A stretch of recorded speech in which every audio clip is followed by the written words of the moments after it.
Warning, this video contains depictions of war, violence, and morally disturbing situations. Viewer discretion is advised.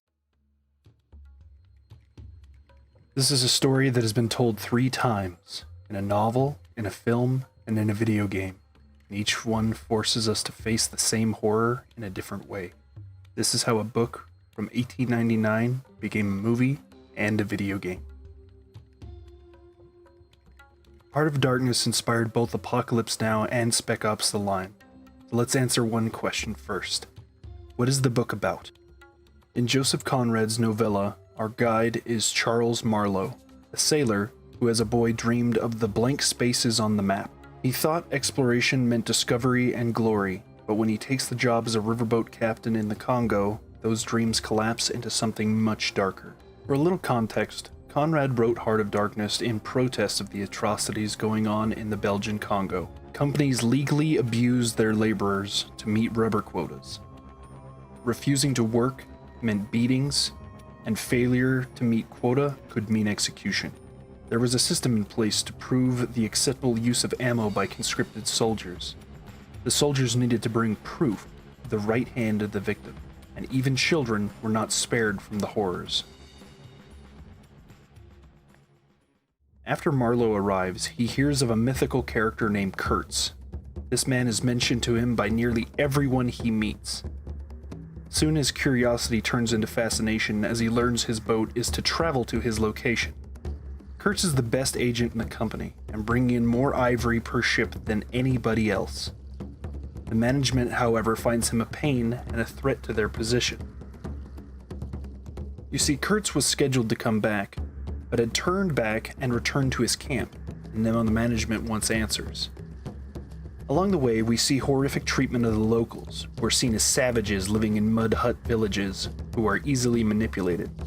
As an example, Marlowe describes the boat's fireman as believing there's a spirit in the boiler who will be angered if the water runs out. Back on the boat, the crew is attacked by some locals who pummel the boat with arrows and spears, killing the helmsman. Finally, they see the camp. Marlowe is greeted by a Russian man who has spent a lot of time in the area and gushes about what a great man Kurtz is. However, he notices the decorative posts around the overseer's home are actually heads on spikes. Kurtz is treated like a god by the local tribe who gathers the ivory as gifts for him. He has become a tyrant, and anyone who refuses to work for him is sacrificed. The manager is extremely disturbed by all this and wants the operation shut down. Marlowe warns and helps the Russian escape after hearing the manager wants him out of the picture as well. Marlowe convinces Kurtz to come back with them on the boat, and they leave the next day. And as they return, Kurtz expresses that he will pass away soon, and in a sudden realization of his part in the travesties, shouts out the iconic line, "The horror, the horror." And then he passes soon after. Marlowe travels back to Europe and finds it hard to integrate back into a society that doesn't understand the things he has seen while he is away. He finds himself surrounded by admirers of Kurtz, and when he meets his fiancée, he can't bring himself to tell her the truth. Marlowe leaves us wondering, despite these uncultured people suffering, is our society really any better?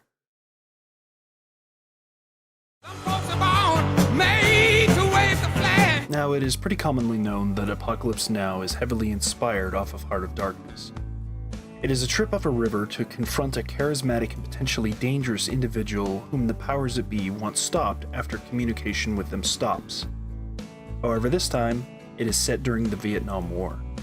In this version, Captain Benjamin Willard is miserable as he waits for orders. He is finally sent on a mission to assassinate a rogue Special Forces commander named Kurtz. His trip up the river becomes increasingly surreal with each stop they make.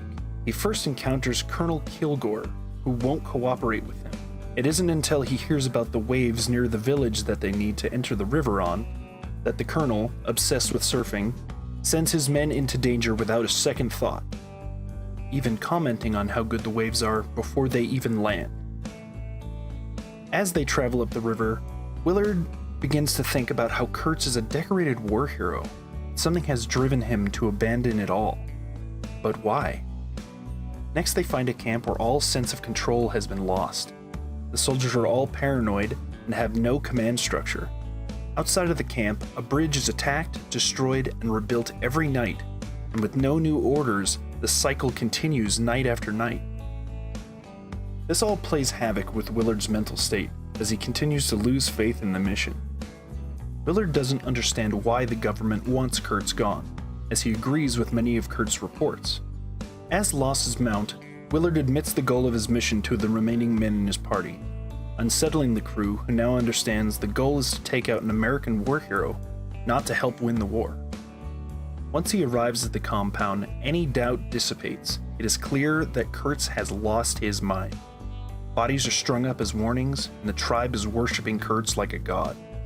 He also meets a journalist who all but worships Kurtz as a genius philosopher and a warrior.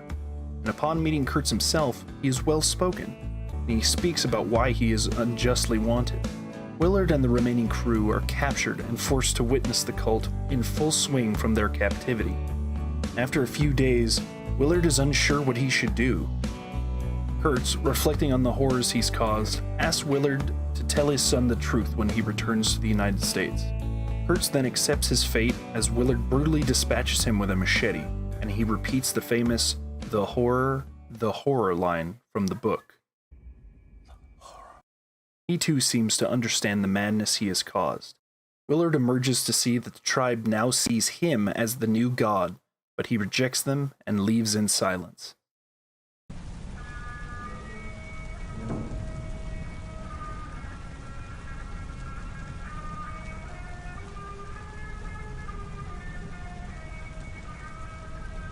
Spec Ops: The Line begins with a chilling hint of what's to come.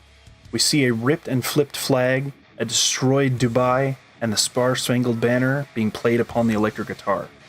It's patriotic, but it's twisted. And that's just the main menu screen. When I first played this game, the menu gave me a little bit of Hoorah America vibes, but as we will see, there is nothing to be proud of here. The story begins with our protagonist, Captain Walker, as he tells us about what a great man Colonel Conrad is. So maybe I'm biased, but the facts don't lie. The man's a fucking hero. Conrad and the 33rd were sent to Dubai after a series of sandstorms buried the city entirely. We are challenged as an audience, what would you do? Maybe give a little bit of money? But this man went to Dubai, and even when he was ordered home, he stayed to save the civilians. Conrad is a hero. He's the ideal soldier, and he is Walker's mentor. As things got worse in Dubai, all communication ceased, until one day, a transmission slips through. Then, 2 weeks ago, we picked up this transmission. This is Colonel John Conrad, United States Army. Evacuation of Dubai ended in complete failure. Death toll, too many. Walker and his squad are sent to investigate, as they find the buried ghost town that was once the thriving high-dollar tourist destination. The landscape of luxury hotels is now a necropolis. The highway is now filled with dusty luxury cars. Soon, Walker and company are shocked to find members of the 33rd butchered just outside of town. A squad of rebels gets the drop on them, and they attempt to peacefully talk them down. And as Walker comes up with a plan of attack, he is overheard, and a firefight ensues. From this point on, they're going to have to fight their way in. Walker's squad recommends that he call in a sit-rep, but fearing that they will tell him to exfiltrate, he ignores them. As the luxury hotels become the battlegrounds, Walker follows the breadcrumbs and discovers a CIA agent aiding the local militia against the 33rd. This is our first hint that things are a little bit more complicated than they first appear. Soon we see the agent interrogating a soldier about why the 33rd has gone rogue, but soon the soldier steals a pistol and escapes. Just after, members of the 33rd begin attacking the Delta Squad, and they try to de-escalate, but even after telling the soldiers that they are Delta Force, they are still attacked. We're Delta Force! We're here to help! Do the words friendly fucking fire mean anything to you? Jesus Christ! We're not CIA! The 33rd is rounding up the civilians, seeing the recent attacks as breaking the truce that they've had. Here I make a critical mistake. I shoot a civilian. This is part of the game's brilliant but subtle storytelling, and I fell for it. As the firefight concludes, the remaining civilians jeer and want Delta to leave. The squad didn't help things, they only made things worse. These people want us gone. You should get out of here. As they make their way to the center of the city, we hear another interrogation. This time, the radio DJ that we keep hearing is torturing one of the CIA agents.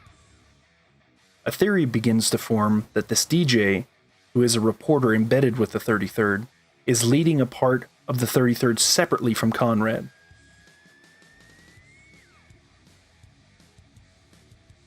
However, the broadcast turns out to be an ambush, one meant for an Agent Gold, who comes in and rescues Walker and his team. Lieutenant Adams is wounded in the attack, and the point is brought up. Is the mission really about Conrad anymore? There are much larger issues in this city, but the CIA is spurring the militia against the 33rd, so who has the moral high ground in all this? Regardless, all hell is broken loose. Soldiers hang from lampposts, militia lie gunned down. The assault fails as the 33rd deploys white phosphorus mortar rounds, and it is a slaughterhouse. Gold is captured and then executed, leaving only a map to interpret his next move, which leads to the most infamous section of the game, turning the white phosphorus mortar on the 33rd. Sergeant Lugo warns that this is going too far, but Walker insists, ordering him to set up the mortar and fire. And as the rounds go off, we can hear the squad become less and less enthusiastic with each round fired. Each round setting soldiers just like them on fire. If you are unfamiliar with white phosphorus, it is a highly reactive chemical compound that reacts with oxygen to create fire. The substance itself is waxy and will stick to anything that it contacts. It is nearly impossible to put out once it catches fire, and its use as an air-delivered incendiary weapon is prohibited by the Geneva Convention and is a war crime in a civilian area, such as the center of Dubai. The fire can easily burn down to the bone, and even the gas it leaves in the air is extremely toxic. There's nothing we can do. Despite the need to take out the mass of targets quickly, Walker realizes that one of the rounds has hit the civilians the 33rd rounded up earlier. For the first time, we see that Walker is visibly shaken by the orders he is given. He stares at a mother who tried to shield her child from the blast, but both have burned alive and are now just a haunting reminder of the hell Walker has just let loose upon the streets. Walker has officially gone too far, and his men know it. Lugo is especially livid that he was ordered to take part. Now not only is the team fractured, but the trust in Walker is waning. But all Walker can say is, We need to keep moving. What? this is the point of no return. Walker's inability to recognize that he has gone too far will only lead his squad further into Dubai, and with a morale at an all-time low, his previous goal of doing what is right is completely discarded in favor of finding Conrad. Things take another turn, however, when Conrad finally contacts Walker, Colonel, please. taunting him and critiquing the way he has run the mission. He challenges the moral implications of the impossible decisions Walker is making. Conrad is trying to make the point that there's never been a right choice, only the ones that you make. Conrad contacts Walker several more times, becoming increasingly more antagonistic in the way that he questions Walker. He sets up moral questions as mental traps. Each, well, I had to do it, is questioned with why. Why did you use white phosphorus? Why did you come here? Why did Conrad become a tyrant? Why do more innocent civilians need to suffer? And why hasn't Walker called for his superiors? Walker pushes forward, his mental fortitude beginning to crack at the edges, and he needs to confront Conrad, to make him answer for the things that he's done, blaming Conrad for all of his own sins. Conrad then sets up a test for Walker, a thief who stole water to survive, and the soldier that punished him by wiping out his family. Walker is to decide who is more guilty and squeeze the trigger, and if he refuses, everyone is punished. Conrad is showing Walker how he became a tyrant. by making these impossible decisions. Afterwards, the team is openly hostile to Walker, questioning his command and his mental stability. But Walker places the blame squarely on Conrad. They then meet another CIA agent who wants them to steal the military's water supply, but as the military closes in, the agent purposely destroys the water trucks so that no one can have the water, dooming everyone. 4 days. This city will begin dying of thirst.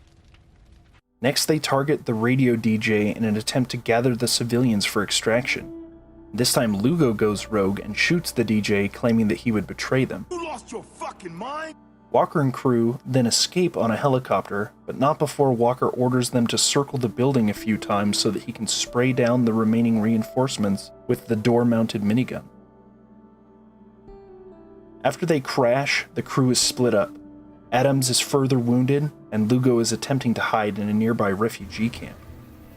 Deep down, you knew we all had to die. This wasn't my fault. But as we see, Sergeant Lugo is suddenly captured by the mob, and before they can rescue him, Sergeant Lugo is lynched by the crowd, leaving Walker with a choice: avenge Lugo or leave him behind. Either way, this puts Walker on a warpath. Adams insists the mission is now pointless. Nothing good will come from this confrontation. They are only making things worse. Adams provides cover for Walker as he presses on to Conrad's tower, but is gunned down to let Walker go past. Marching his way through the destruction, his radio chimes on again. You're a failure. Finally, something we have in common. This spurs Walker into Conrad's tower, meeting the last of Conrad's defenses. They are surrendering. Walker at this point is bloody and beaten. Sweat drips down, dust-encrusted blood, highlighting a 1,000-yard stare. He needs to do this. It needs to have been for something. The truth needs to justify his actions. And finally, he arrives in Conrad's penthouse. But Conrad is revealed to be long deceased, a self-inflicted wound, an admission of his failures. Walker and his delusional hallucination of Conrad confront each other about what kind of men they were and what kind of men they are now.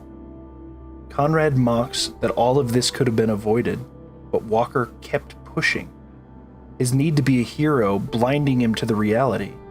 Walker protests that each challenge was a trap with no good choices, but as Conrad points out, Walker made those choices.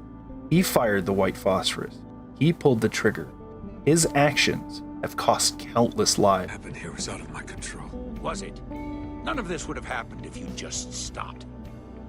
But on you marched. Walker is then given the choice to end his own life or shoot the delusion, to accept what he has done or to deny the culpability in the horrors. This leads into the game's 3 endings.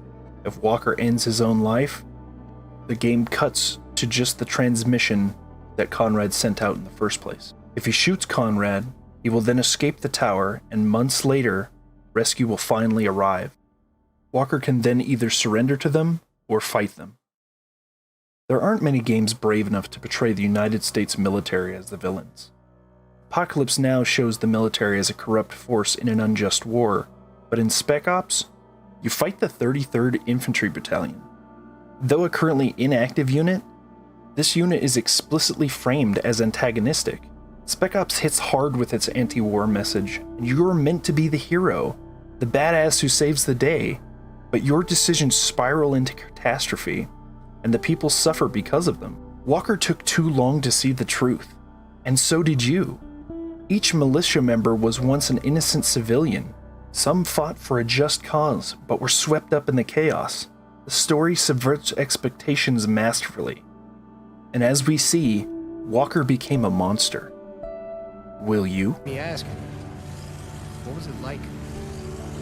How'd you survive all this? Who said I did? From Congo to Vietnam to Dubai, the horrors are different, but the question remains. Thank you for watching.